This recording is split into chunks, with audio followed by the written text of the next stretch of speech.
What's up, everybody, and welcome back to another episode of Let's Be Real.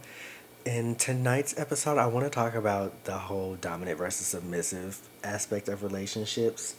So, starting off with me, I prefer to be the submissive one, only because I be dominating in like so many other aspects of my life that I just don't want to do it in my relationship.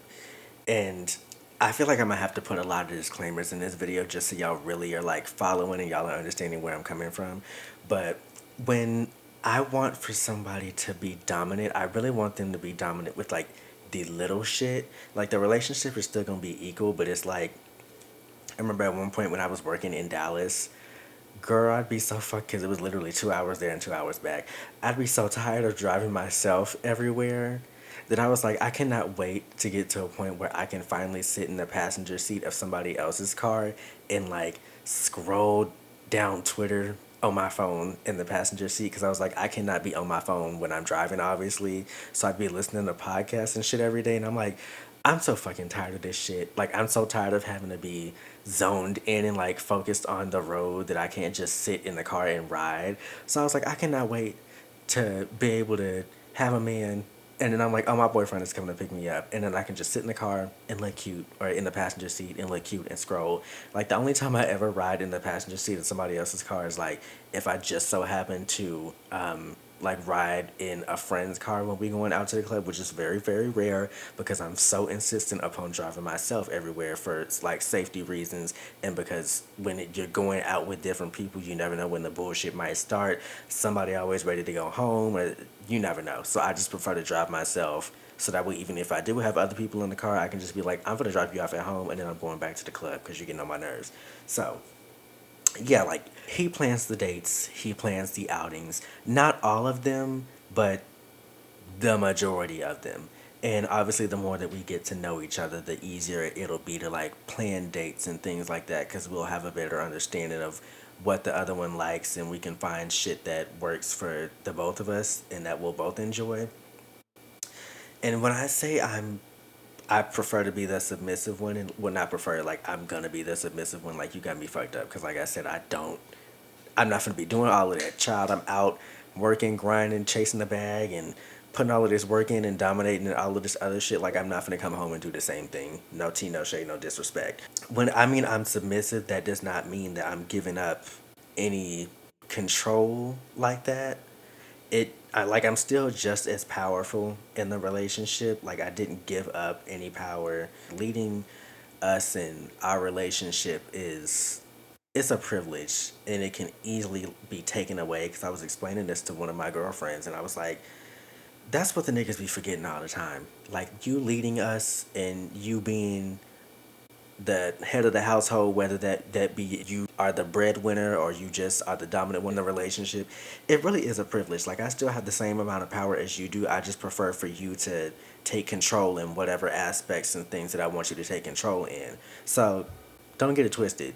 If I feel like you aren't worthy or capable of leading us or being the dominant one in the relationship, then you're gonna be out the door. Like it's just not gonna work. When it comes to being the submissive one, that does not mean that I won't be supporting my man, or I won't be emotionally available for him when he needs me to be, because I feel like that's also like a common misconception, mainly in heterosexual relationships. Like the man, it feels like he has to be the not all men, but for time purposes, I'm just going to generalize everything and explain as I go. The men be feeling like they have to take care of everything, or they have to be the one that's the strong one, and they can't ever show any type of weakness. Like they have to be Superman and handle everything.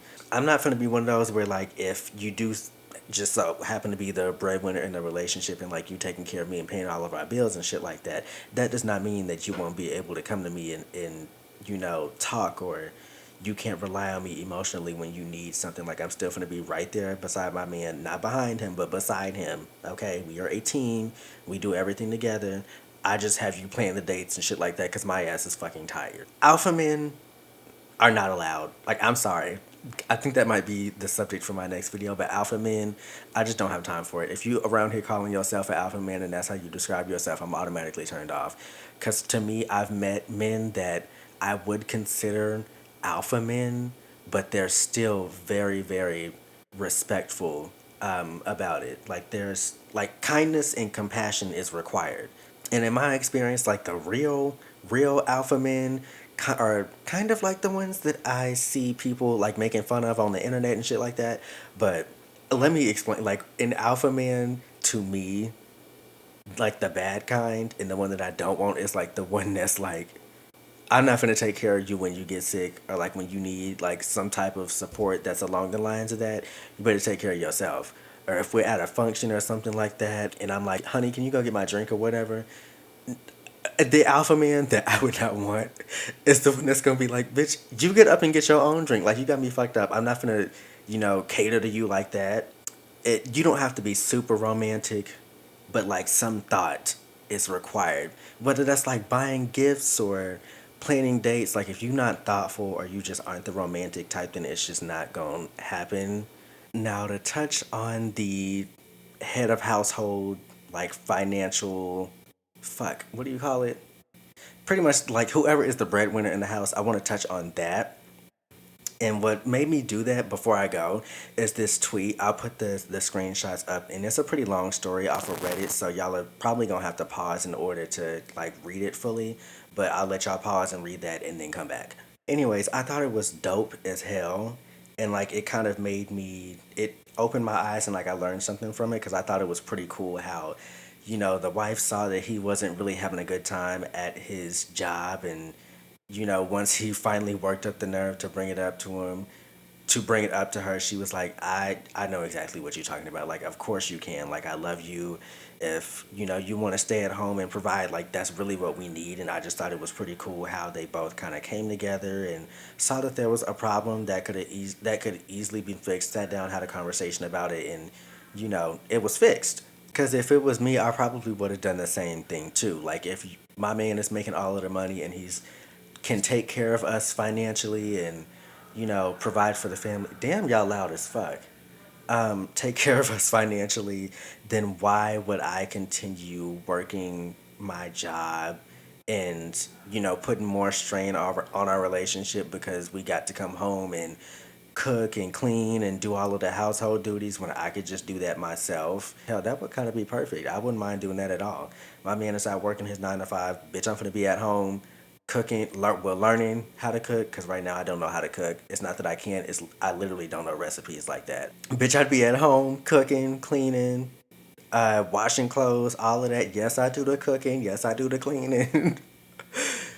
Just because from even reading the comments, I'll put the link to the tweet down below. A lot of other people were like, I kind of wish that I was able to do this in my relationship as well. Or, if I was in a relationship, I would do the same thing too, whether it be male or female. Somebody needs to be at home taking care of something, not because it's a certain duty that should be assigned to a certain sex, but because it makes it easier on the relationship. Like if you out working, okay, the house is already clean, the food is ready, or when we want to go out for a date night, hey, the house is already clean, the chores are already done, all the other miscellaneous shit is taken care of. We can just go ahead, leave, and go on our date. Rather than if we both working, we both have to come home, clean, and do let the dog out, like that type shit. Rather than just, hey, like let's just go ahead with our plans because it's already done. So that's gonna wrap things up for this video. Thank y'all so much for watching and showing me so much love and support on the last video. But y'all let me know what y'all think in the comments.